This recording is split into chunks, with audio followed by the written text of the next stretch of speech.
here is a very intense chest workout. Try this. So first you go on the floor, do push-ups, but this is walking push-ups. Move to your left, all the way down.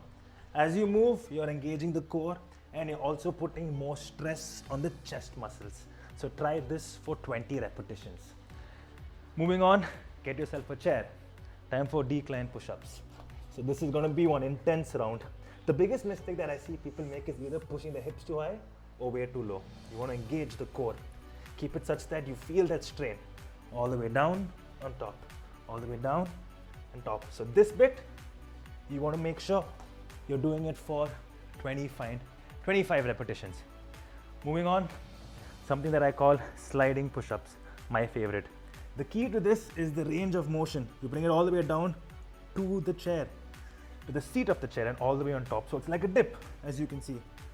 Really working my triceps and my chest. The key is to always keep the chest out.